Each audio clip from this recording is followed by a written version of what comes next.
Hola, buenas tardes, chicos. Buenas tardes, Buenas tardes, profe. profe. ¿Qué tal? ¿Cómo están? ¿Todo bien?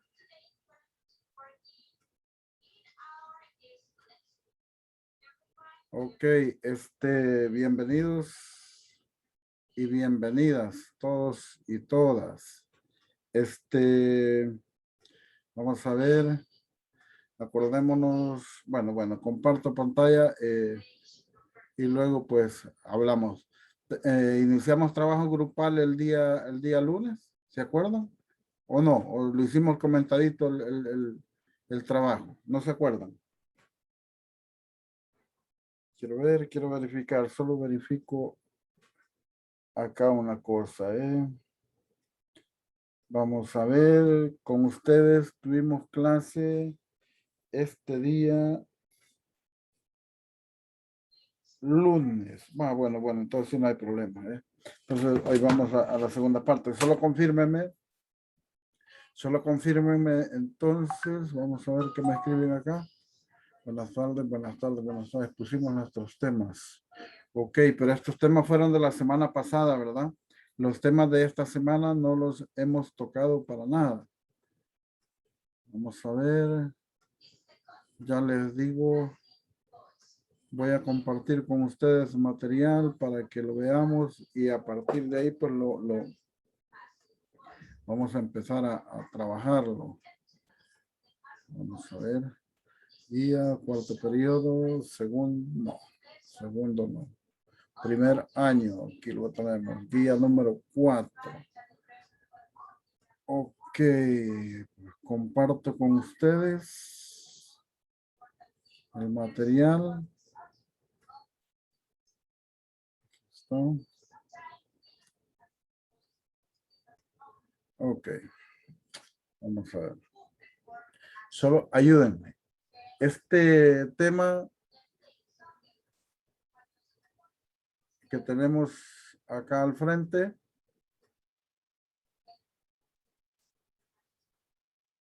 Ok, ahora sí, ¿eh? Habíamos hablado ya del que es el folclore salvadoreño, habíamos dicho que es una rama artística muy bonita, la que pone de manifiesto muchas costumbres ancestrales de nuestros antepasados, pues, y que nosotros las hemos retomado en la actualidad, inclusive más de algunas se ha modernizado. Ok. Vamos a ver, tenemos 20 de 30 y algo, faltan como 13, pero bien, ya solo 2. Vamos a ver, chicos, me interesa profundamente que analicemos esta situación, ¿eh? Nuestro objetivo para esta tarde es analizar y comprender las principales características de la década moderada. Son 10 años que van a partir de 1844 hasta 1854. 10 años de gobierno. Y esto a raíz de qué o cuándo inicia. Inicia inmediatamente después de la caída del general Espartero. Recuérdense que Espartero tuvo un protagonista o fue protagonista en la victoria en contra de los carlistas. Espartero pues cae en 1843 y a partir de ese momento hay una proclamación de la mayoría de edad de la señora o de la señorita Isabel II. Recuerde usted, el testamento de Fernando decía que Isabel podía heredar el trono inmediatamente hubiese cumplido la mayoría de edad. Pero el pueblo en ese momento añoraba que Isabel se hiciese cargo de lo que es el reinado. Por tal motivo, las cortes le adelantaron su mayoría de edad. Así es que Isabel se convierte en reina de España a los 16 años. Y es así como los moderados acceden al poder con el apoyo de la corona. Isabel se convierte en el soporte o en el trampolín para que esta corriente ideológica llegue al poder, a formar parte del gobierno encabezado por Isabel. Y es así como se inicia un periodo de gobierno de un periodo de gobiernos moderados, porque son varios gobiernos que se suceden en el trono, que, como dice nuestro tema, dura 10 años, y que finaliza en el 54, cuando se da el pronunciamiento militar progresista conocido como la bicalvarada. Entonces, esto aquí tenemos marcados prácticamente los dos momentos de la década moderada. Cuando inicia justo tras la muerte o la caída, mejor dicho, del general Espartero y la proclama de mayoría de edad de Isabel, y termina con este pronunciamiento militar llamado la bicalvarada. Eso es prácticamente lo que sucede en este momento. Entonces, ¿cómo se configura el régimen moderado a partir de este momento? Bueno, pues eso es lo que nos encargaremos, y aquí es donde voy a empezar a pedir la participación de ustedes para empezarlo a trabajar desde un punto de vista diferente. Voy a necesitar que un voluntario o una voluntaria me ayude a leer este texto. ¿Quién me ayuda a leerlo? A leer esta parte de acá, el primer texto. Ayúdeme.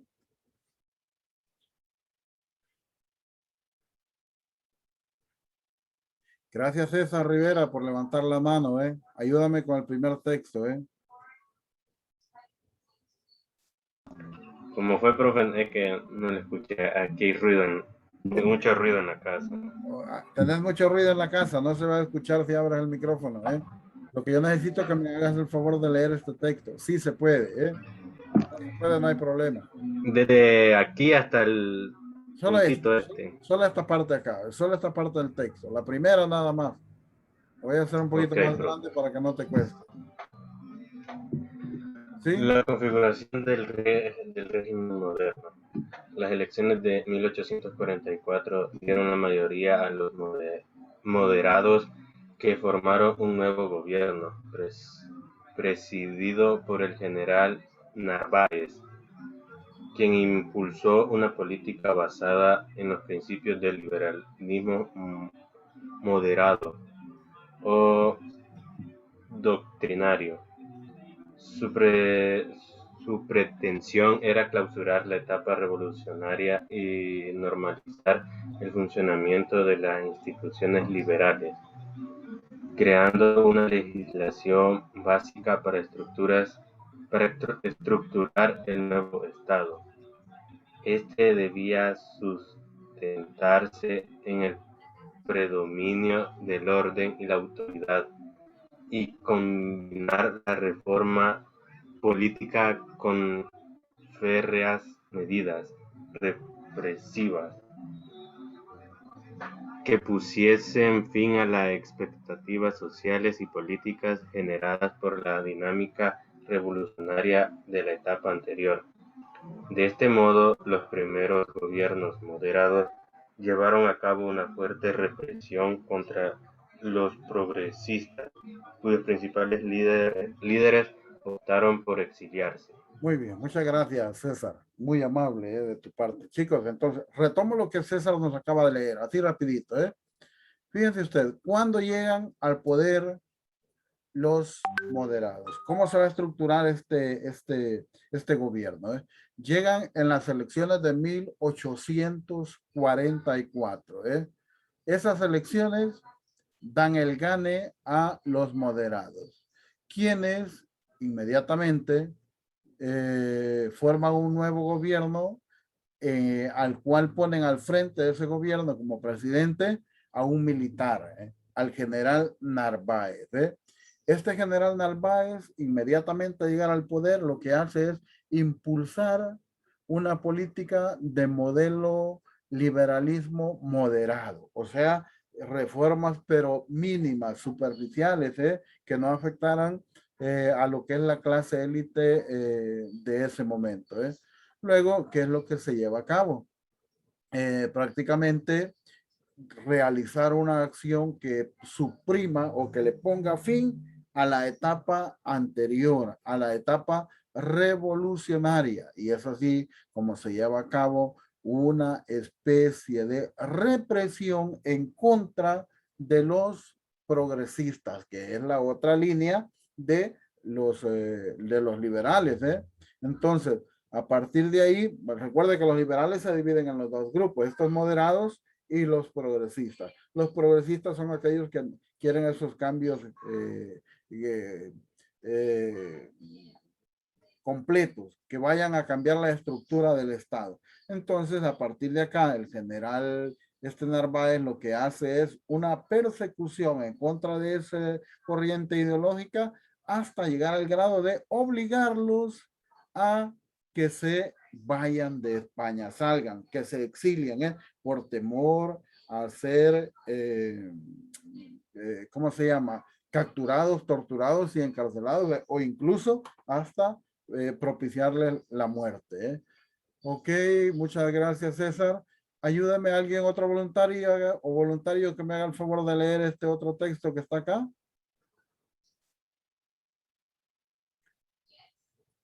Ok, muchas gracias por levantar la mano, señorita Laura Sofía. Muy bien, me parece bien la dinámica, ¿eh? Un caballero, una señorita, un caballero, una señorita, me parece, ¿eh? Gracias, señorita Laura. ¿Nos haría el favor de leernos este texto, por favor? Y así al mismo tiempo me voy dando cuenta si están ahí o no están ahí, ¿eh? Laura Sofía. Vamos a ver qué me dice Laura.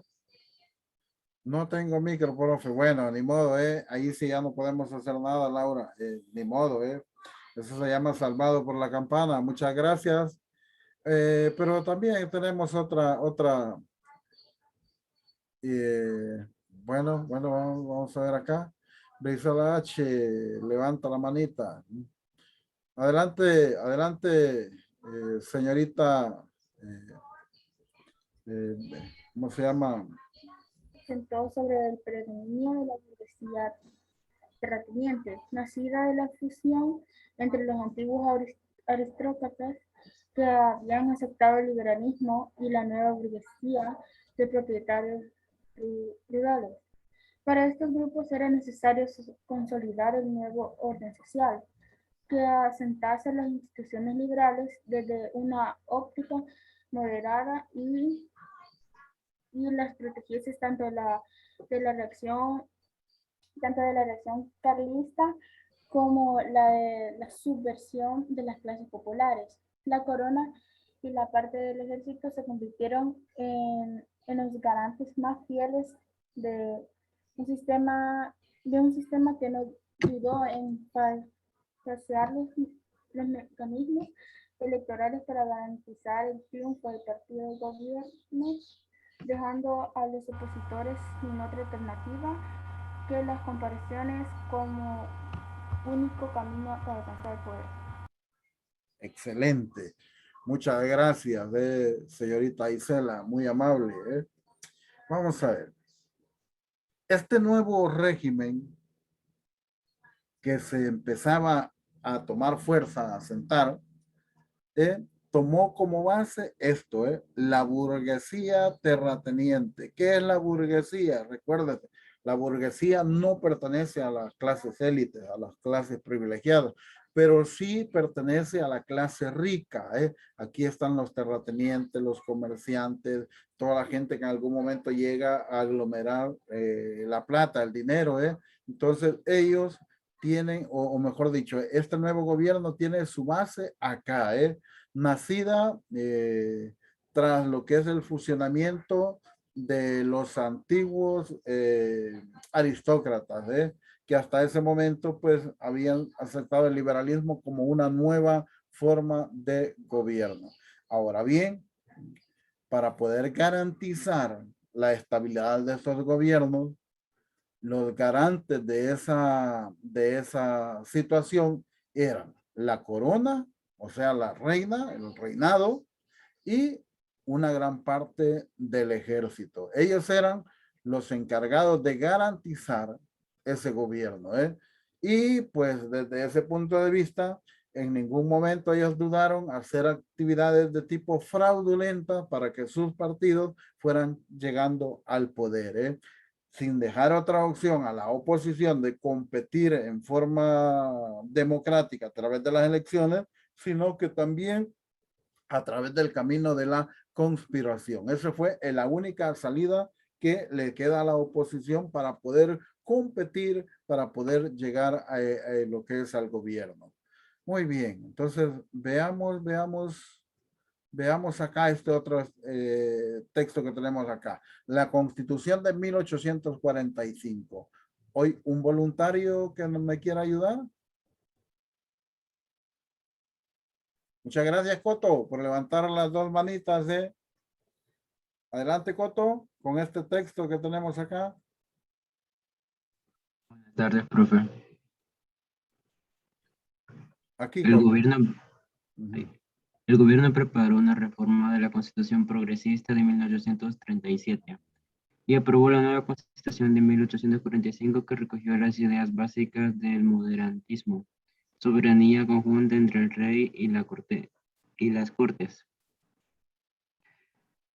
ampliación de los poderes del Ejecutivo y disminución de las atribuciones del Legislativo, restricción del derecho de voto e institución de un Senado no electivo. Los ayuntamientos y diputaciones quedaron sometidos a las administraciones centrales y la suprimió la Milicia Nacional. Además, otorgó exclusividad a la región católica, que fue declarada la oficial del Estado, y se acordó el mantenimiento del culto y del clero. Muy bien. Fíjense cómo van cambiando las cosas en este contexto, con esta Constitución de 1845. En esa Constitución, bueno, primeramente tenemos lo que es la del 37, donde hay unas reformas a esa Constitución. Y luego, esa Constitución es aprobada en el 45. Pero ¿cuál es la novedad que presenta o cuáles son las reformas? Uno, que tiene todas las ideas básicas de esto, del moderantismo, de los moderados. ¿Y cuáles son esas ideas de los moderados? Repito, que esto es lo que no buscaba, lo que buscaban era no afectar de forma directa a las clases élite de ese momento. Entonces, se buscaba la soberanía conjunta entre el rey y las cortes, que el gobierno estuviera ahí, las cortes y la corona, las cortes y la corona.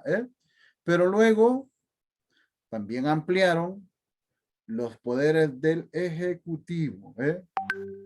Y como contraparte de eso, le quitan poder o influencia al legislativo. Miren, restringen el derecho al voto. No pueden las personas que no tengan privilegios económicos emitir el voto. Eso queda restringido para aquellos que tienen una posición económica elevada. Ahora bien, mira lo que pasa. Cuando los carlistas fueron derrotados, los oficiales militares de ellos, de alto rango, fueron incorporados al Ejército Nacional, formando lo que se llama la Milicia Nacional. Pues en esta Constitución queda suprimida esa milicia, para deshacerse de esas personas. Aparte de ello, se le otorgó también un privilegio especial a la iglesia, a la religión católica, que a partir de ese momento fue proclamada como la religión oficial del Estado español. Y se acordó en ese momento el mantenimiento del culto y el clero. ¿Qué es esto? Que el Estado le iba a financiar económicamente a la iglesia para que mantuvieran su prédica religiosa y a los miembros de su iglesia. Todas estas reformas van aquí en la Constitución del 45. Una señorita que me haga el favor de leerme esta parte de acá, este texto, este párrafo. Yo, profe. Adelante, hija, muchas gracias. La nueva Constitución mantenía gran parte del articulado de la Constitución de 1837, sobre todo en lo referente a la Declaración de Derechos, pero su regulación se remitía a leyes posteriores que fueron enormemente restrictivas con las libertades. También confería enormes atribuciones a la corona, ya que además de la facultad de nombrar ministros, disolver las cortes y vetar sus decisiones, le otorgaba la facultad de designar al Senado entre personalidades relevantes y de su confianza. Muy bien, muchas gracias. Mira lo que viene pasando acá. Al final, pues es la corona la que se va quedando con todo el poder concentrado en su estamento. Si quiere la misma señorita, cree que me hace el favor de leerme acá esta parte, este párrafo final. Ok, profe. Un decreto de 1845 reguló la libertad de imprenta y suprimió el jurado que sancionaba los delitos de opinión, lo que significaba el control gubernamental sobre la prensa y la restricción de unas libertades básicas de la Revolución Liberal. Al año siguiente, la ley electoral de 1846 planteó un refugio censitario muy restringido que no superaba el 1% de la población. Solo tenían derecho a voto los mayores contribuyentes de cada localidad y una serie de personalidades destacadas de la cultura. El ejército, la administración y la iglesia, además, se aceptó el sistema de distritos uninominales que favorecían el predominio del voto rural supuestamente más conservador sobre el urbano y que facilitaba la intromisión del gobierno en las elecciones e invitaba al falseamiento electoral. Muchas gracias. Imagínense usted, un decreto del 45 prácticamente reguló todas las libertades de imprenta y suprimió el jurado que sancionaba los delitos de oposición. Iba cada vez más restringido, y terminaron todavía restringiendo más el derecho al voto. Únicamente y exclusivamente podían emitir esa opinión solo aquellos personajes que tenían una posición económica pero muy, muy elevada. Veamos acá qué sucede con esta situación. El concordato de la Santa Sede. ¿Quién me ayuda con el concordato? ¿Algún voluntario o voluntaria?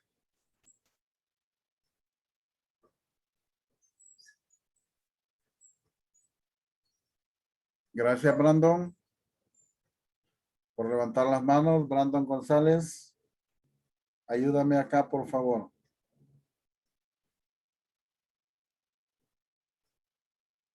¿Estás por ahí, Brandon Fabricio?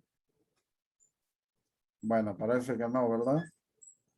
Kevin René Brand. ¿Estás por ahí, Kevin?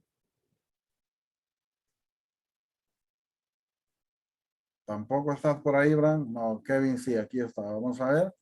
Hola, profe, no puedo leer en este momento. Ok, Brand, no te preocupes. Me imagino que no tienes micro o tienes interferencia. No pasa nada. Vamos a ver quién más. Yareni me está levantando la mano. Gracias, Yareni. Muy amable. Hola, profe. Léeme este texto pequeñito que está acá. El concordato con la Santa Sede. Vamos a ver de qué trata esto. El concordato con la Santa Sede. Los moderados intentaron también mejorar sus relaciones con la Iglesia, que en gran parte se habían mostrado contraria al liberalismo y proclive al carlismo ante las reformas progresistas y muy especialmente a causa de la desamortización y la abolición del diezmo. En 1851 se firmó un concordato con la Santa Sede en el que se establecía la suspensión de la venta de los bienes eclesiásticos desamortizados y el retorno de los no vendidos. Muy bien, muchas gracias, Yareni. Así rapidito acá. Chicos, este concordato, ¿en qué consistió? En llegar a un acuerdo para suprimir la venta de las tierras que en algún momento se le habían expropiado a la iglesia, y se le devolvieron, ya no podían vender las tierras, por lo tanto volvieron a adquirir un estado de amortización donde ya esas tierras ya no estaban a disposición del gobierno, sino que nuevamente pasaban a formar parte de la iglesia. Yareni, ¿te molesta mucho si me hace el favor de leerme también este pequeño texto? Ok, profe.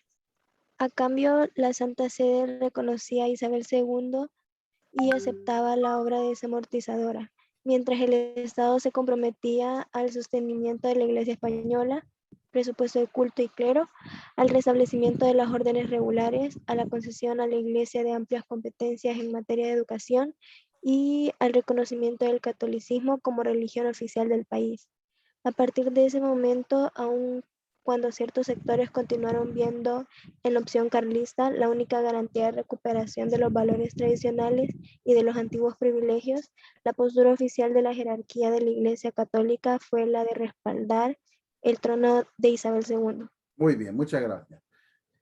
Miren, chicos, a raíz de ese concordato con la Santa Sede, la iglesia toma la decisión de reconocer a Isabel II como reina de España, y respaldarla en todas las acciones que ella llevase a cabo.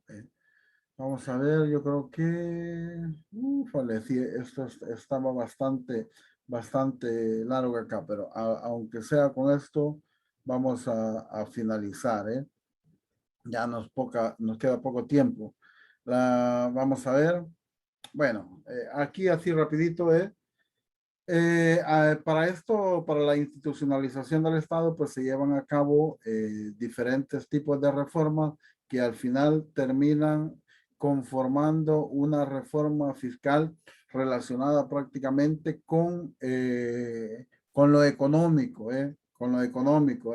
Hay una reforma también de la administración pública que lo que busca es nada más crear una ley de funcionarios que regule todo el acceso de aquellas personas que quieran formar parte ¿cómo se llama? Del servicio o de los empleados o del empleo público. También pues hay un fortalecimiento de los gobiernos civiles y militares, así como la famosa disputa de las provincias. Hay una ley que se le llama la ley de administración local que se encarga prácticamente de llevar a cabo toda la que es la ejecución legislativa de esos gobiernos. Hay un sistema nacional de instrucción pública, o sea, de reforma educativa que regula los diferentes niveles de enseñanza en ese momento, en una educación elemental, secundaria y universitaria.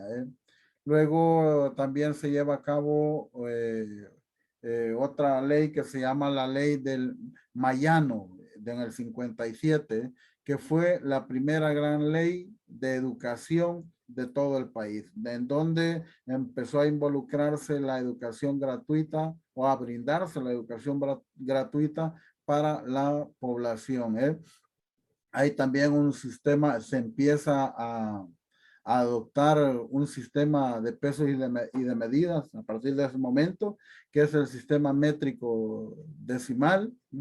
También hay la disolución de la antigua milicia nacional, lo que habíamos hablado al inicio, y en sustitución de esa milicia hay la creación de una guardia civil, esto es en el 44, la que a partir de ese momento se iba a encargar de el orden público de España.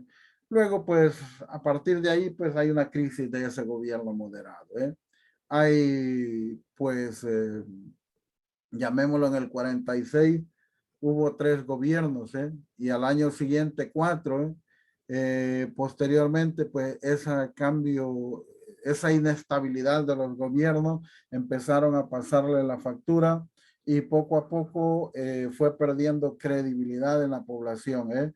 Luego, pues, aparece lo que es el autoritarismo durante el gobierno de un señor de apellido Bravo, de Murillo Bravo, ya en el 52, quien prácticamente transforma al Estado en una dictadura tecnocrática. Entonces, a partir de todo esto, se empieza a entrar en crisis, la cual al final termina con una nueva revolución, la de 1854, la cual pues permite en ese momento que los gobiernos progresistas regresen al poder y de esa manera poner fin a los 10 años de gobierno moderado. Hay algo que está aquí que quiero que terminemos con esto, así un poquito.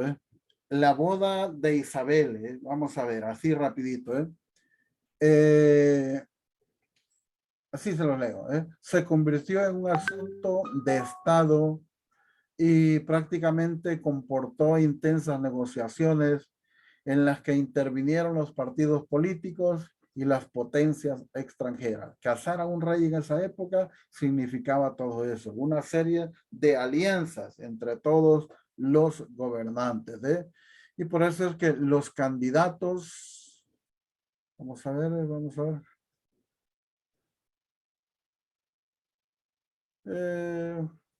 ¿Qué pasó, André? Y vamos a ver, dice que los candidatos eran varios, los candidatos a casarse con Isabel. Uno de ellos era el conde de Montemolín, el hijo del pretendiente carlista, imagínense, con el primo, era uno de los pretendientes, que prácticamente se manifestó dispuesto a acelerar la reconciliación de la familia real, pero contó con el veto de los liberales. Los liberales no estaban de acuerdo en esa unión, por lo tanto, no se permitió que Isabel se casara con sus primos.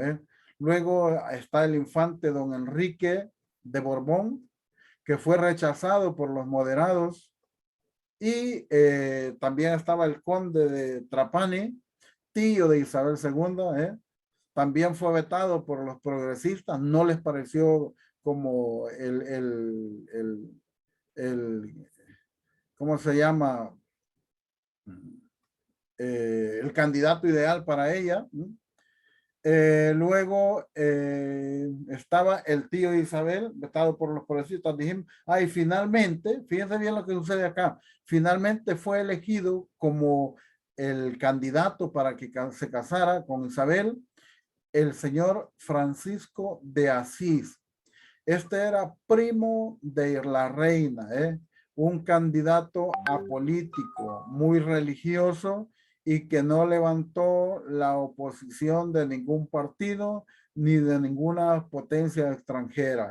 Por lo tanto, la oposición más fuerte vino de la propia reina. Ella no se quería casar con él, que al final pues acabó aceptando a regañadientes la boda real y se celebró el 10 de octubre de 1846. ¿Por qué Isabel no se quería casar con su tío Francisco de Asís?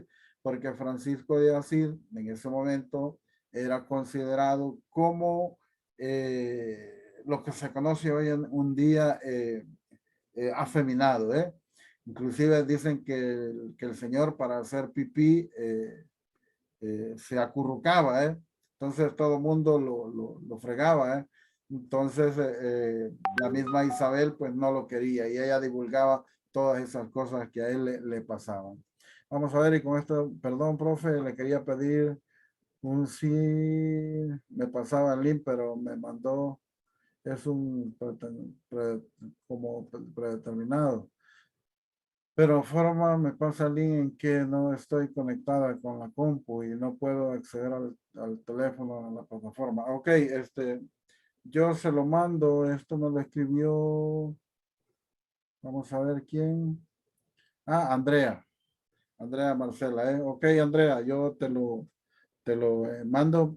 Estos enlaces, perdón, este material está en la plataforma bueno, está en dos partes. Uno está en el drive donde están todas las guías y dos está en la página del colegio, ¿eh? Ustedes perfectamente lo pueden bajar ahí, pero yo se lo mando, Andrea, no se preocupe, ¿eh? Si no hay preguntas hasta acá, pues nos quedamos ahí. ¿Alguna pregunta, alguna duda? ¿No hay nada? Isela, ¿ibas a decir algo, Isela? La Paquita, le decía Isabela Francisco de Asís. La Paquita, me imagino la misma esposa le ponía ese de apodo. Ok, muy bien. Nos quedamos hasta acá. Feliz tarde, bendiciones para cada uno de ustedes. Solo con Andrea, Andrea, la chica del link. Si quieres, Andrea, gracias. Aquí 7195 1064. Ahí te dejo mi número. Si quieres, ponme un mensajito ahí y yo te mando el enlace donde están esas guías ahí, para que si no lo quieres ir a buscar a la plataforma o a la página del colegio, yo te lo envío ahí. Solo me pones un mensajito y te lo mando. Ok. Bendiciones para todos. Feliz día y pues descansen.